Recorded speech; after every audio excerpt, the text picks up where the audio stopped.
Hello, teams, and welcome to the 2023 University Rover Challenge. I'm Kevin Sloan, your director. Hope everybody is busy getting ready for the competition and ready to go.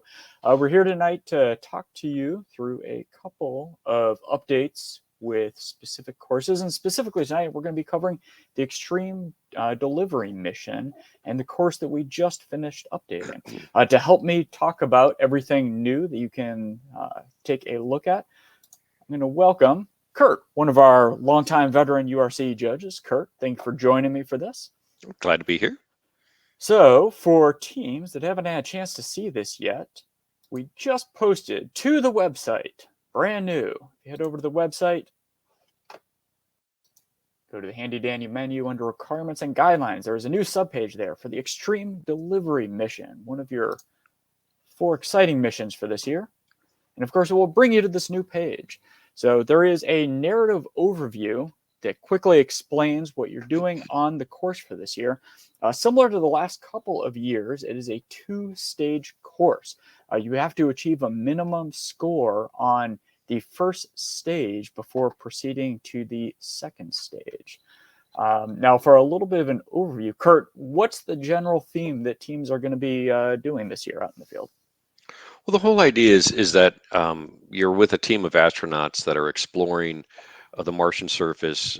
They're different teams of scientists doing different things, and your rover is out there to assist them. So the first thing is to go out and help a geologist find an interesting rock. There's a rock of interest that you need to find.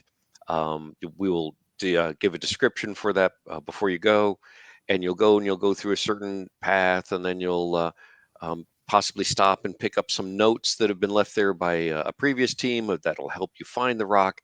Go find the rock, deliver it to the astronaut, and then at that point you go into more of a different assistance mode. That's when, if you get to stage 2, and you go and go find out a tool that some astronaut needs from one astronaut. Go pick up the tool, deliver it to the second astronaut. So there's a lot of searching. There's a lot of picking up and carrying. There's a lot of rugged terrain and navigation. But we're also trying to bring in the element of decision and overall strategy into the game of into the task of how you figure out how to do the task and how you move forward. All right, well, thanks for that overview. Let's go ahead and jump into what I know everybody is anxious to see, and that's the actual course map. So, of course, this is not the actual MDRS layout here. This is just a nice, simple drawing of the general area. It is meant to be vague. Now, it is obviously not to scale on here, so we don't want to give too much away about the environment. But quickly, we'll start by talking about where teams are going to be working from. So you'll see some of the infrastructure down here. So we have a couple of circles drawn with some other boxes on here. So this represents our MDRS campus. And there are 2 major buildings that teams will be operating from depending on which part of the schedule they fall on. So some teams will be operating from the MDRS habitat itself, also known as the HAB. Some other teams will be operating from the Science Dome right next to it. Now, I'm going to quickly switch over here to a Google Maps overview of MDRS here. So there's actually a decent amount of infrastructure on the campus. But if we zoom in close here, of the buildings you see, right here, this larger circle is it's a large cylinder. That is the HAB itself. And then, of course, over here, we have the Science Dome. If you look on here, you can see kind of gray tracks that are outlined. And this is fencing that is used as part of the simulation, simulated air breathable tunnels that the simulated astronauts go between each of these facilities without having to don their spacesuits.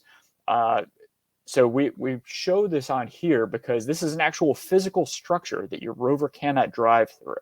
And then you'll notice that it extends out here to one of our telescopes, the Musk Observatory. I'll just quickly mention while we're here, there's some other infrastructure that you're going to want to avoid running into with your rover. We have some large solar panels here that actually do provide the power to MDRS, so please do not run into our power system.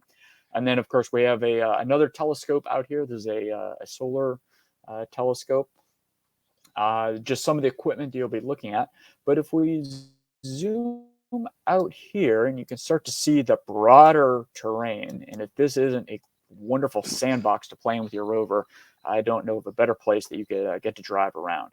So you'll see here, this is the A station, this is the B station for the Science Dome, and this wonderful terrain and topography here is where you'll be driving around. So if we switch back over now to Kurt's masterful artistic rendering of the course here, those are the two starting areas. So depending on whether teams are starting in the head of the Science Dome, you'll have one of two start lines.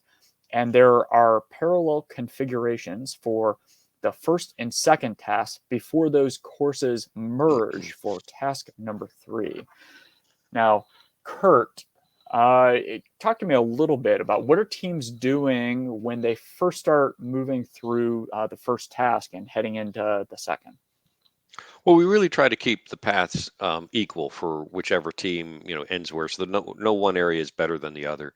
But the first we're looking for is can you move? You move and you go through a not a particularly difficult, but a particular path. Can you move and navigate through a defined path? And then we come to an information cache.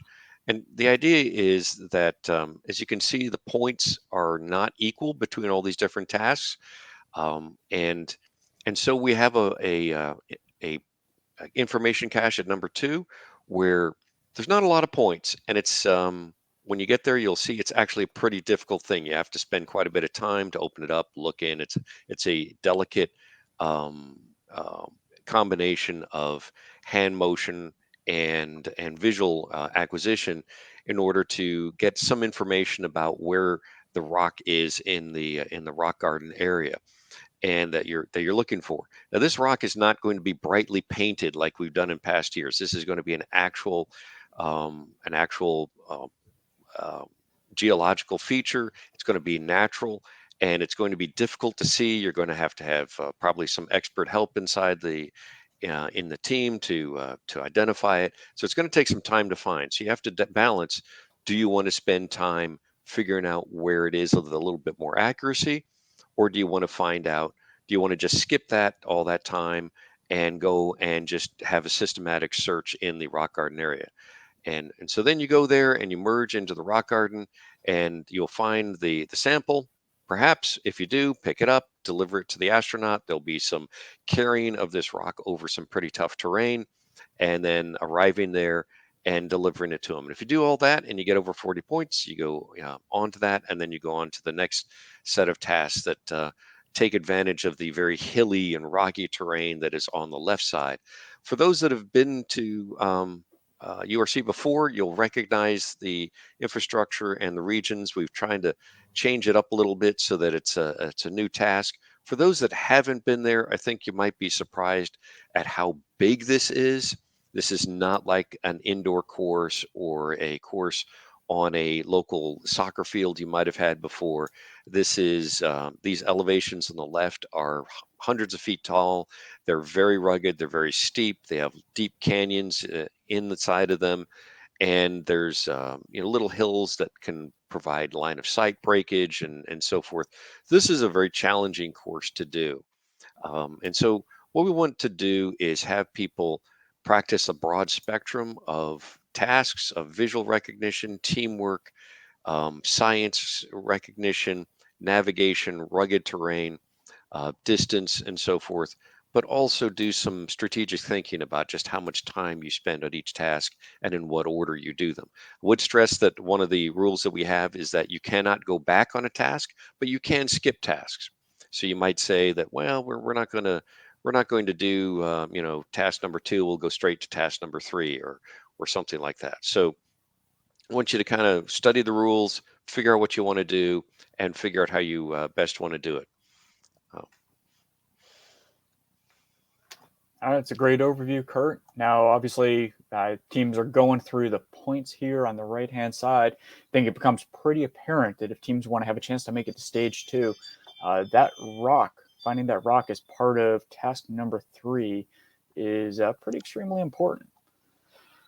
So if we go down a little bit further on that page, we'll see that there are a few more detailed rules. Now, everything that you see in here is really just expanding upon and clarifying the rules that we release at the beginning of the year. It helps explain to teams how we're specifically executing the course and how specifically they're going to be scored and evaluated. This is more detail than we give ahead of time on the other courses, but it's something that's very unique with this mission, given just the sheer magnitude of that course layout that we just walked through. It really helps teams to spend a little bit of time thinking about your strategy and how you want to go about operating your rover, as well as any of the decisions that you make.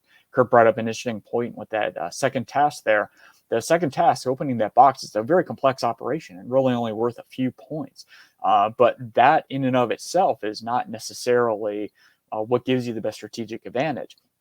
Completing that task makes the next task, task number 3, significantly more achievable. It gives you a great deal of information, tells you which search quadrant to look in. So it's something that teams really want to think about how they're best going to be using their time. And something as well to think about as you were going through. If your team is spending copious amounts of time on task 2 and you're struggling with your manipulator, there's going to be some decisions that you're going to have to make on the fly. And not everything is going to come down to what you scripted or planned to do ahead of time. So your team really needs to be prepared for those real-time decisions. So if for example, if you think you have a really good solid manipulator and you're really good and you're fast, you might say, I'm going to spend the time that I think I need to on task 2.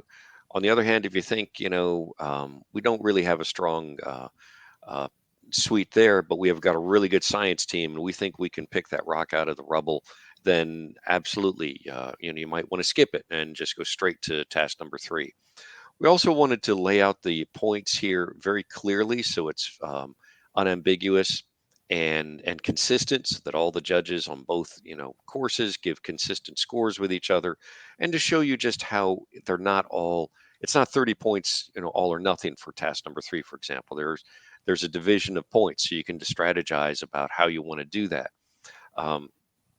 And so there are also some rules that vary, but one of the rules that is consistent is that there'll be several decision points, where you open up and you say, oh, is this this quadrant that the store is in? Is it number 1? Is it number 2 or something? Or is this the correct rock? Or is this the correct tool? And we won't be able to confirm that to you. You just have to go forward with your best judgment. We'll tell you afterwards whether you got it right or not, but we won't be able to confirm that to you at the time. The other things are that noting that um, you cannot drop the sample on the way to astronaut number 1, but when you're carrying the tool, between astronaut number 2 and number 3, you can drop that and pick it up with a penalty and so forth. So we're trying to be a little flexible, but also make the rules very clear so we have consistent scoring between the teams. All right, thanks for that, Kurt. Well, hopefully this is a good overview for all the teams. We're going to be coming to you more over the next 2 weeks as we get ready for the URC 2023 finals. We'll have features with a few other judges and make sure that you are all prepared and ready to go. Good luck, teams, with all of your final testing, and we look forward to seeing you out in Utah. See you in Hanksville.